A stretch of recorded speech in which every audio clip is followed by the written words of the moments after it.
अनंत चतुर्दशी गणेश विसर्जन हिंदुओं द्वारा मनाए जाने वाला त्यौहार है। गणेश चतुर्थी के 10 दिवसीय गणेश उत्सव का अंतिम दिन अनंत चतुर्दशी होता है और इसे गणेश चौदस भी कहा जाता है। इस दिन भगवान गणेश जी का विसर्जन करके उन्हें विदा किया जाता है। साधारण रूप में अनंत चतुर्दशी गणेश चतुर्थी के 10वें दिन आती है। अनंत चतुर्दशी को मुख्य रूप से जैन और हिंदू धर्म के लोग ही मनाते हैं। अनंत चतुर्दशी का व्रत रखने वाले भक्त इस दिन विष्णु सहस्त्रनामा स्तोत्र का पाठ करते हैं। अनंत चतुर्दशी एक महत्वपूर्ण हिंदू त्यौहार है जो शुक्ल पक्ष के चतुर्दशी तिथि को मनाया जाता है, जो कि हिंदू पंचांग के आधार पर भाद्रपद मास के महीने में आता है। आमतौर पर अगस्त या सितंबर में होता है। यह त्यौहार विष्णु भगवान की पूजा और भक्ति के लिए महत्वपूर्ण है और खासकर महाराष्ट्र राज्य के और कुछ अन्य भागों के हिंदू भक्तों के लिए महत्वपूर्ण है। अनंत चतुर्दशी के दिन भक्त उपवास रखकर भगवान विष्णु अनंत रूप की पूजा करते हैं और भगवान विष्णु को अनंत शस्त्र बांधा जाता है, जिससे सारी बाधाओं से मुक्ति मिलती है। अनंत सूत्र कपड़ा या रेशम का बना होता है और इसमें 14 गांठ लगी होती है। अनंत चतुर्दशी व्रत कथा। प्राचीन काल में सुमंत नाम का एक नेक तपस्वी ब्राह्मण था।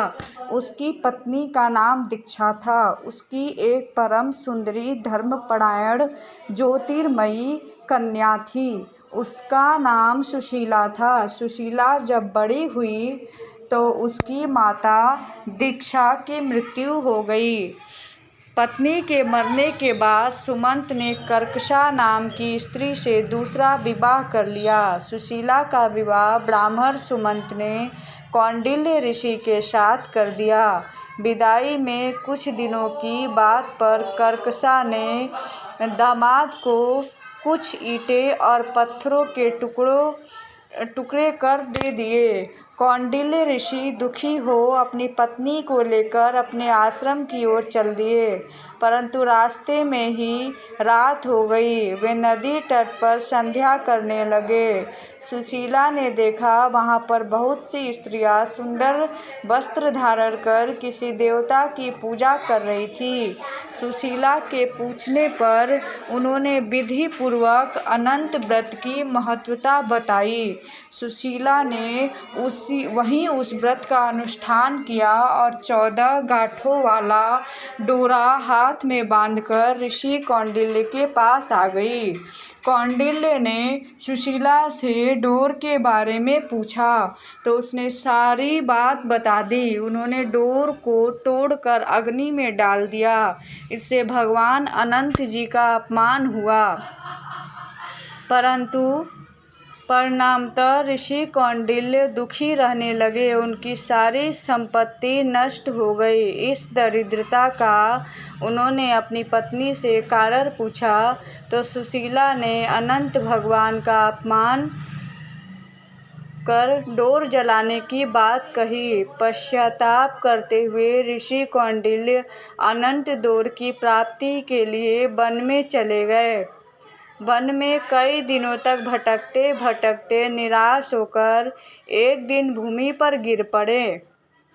तब अनंत भगवान प्रकट होकर बोले, हे कौंडिल्य, तुमने मेरा तिरस्कार किया था, उसी से तुम्हें इतना कष्ट भोगना पड़ा। तुम दुखी हुए, अतः तुमने पश्चाताप किया। मैं तुमसे प्रसन्न हूँ। अब तुम घर जाकर विधि पूर्वक अनंत व्रत का 14 वर्ष पर्यंत व्रत करने से तुम्हारा दुख दूर हो जाएगा। तुम धन धान्य से संपन्न हो जाओगे।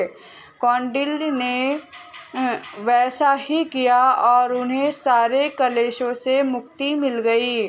श्री कृष्ण की आज्ञा से युधिष्ठिर ने भी अनंत भगवान का व्रत किया, जिसके प्रभाव से पांडव महाभारत के युद्ध में विजयी हुए और चिरकाल तक राज्य करते रहे।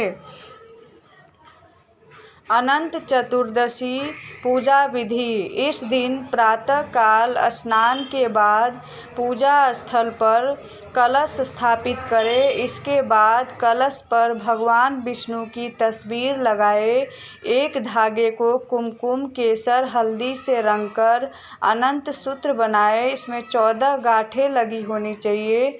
इस सूत्र को भगवान विष्णु की तस्वीर के सामने रखें और अब भगवान विष्णु और अनंत सूत्र की पूजा करें और अनंत संसार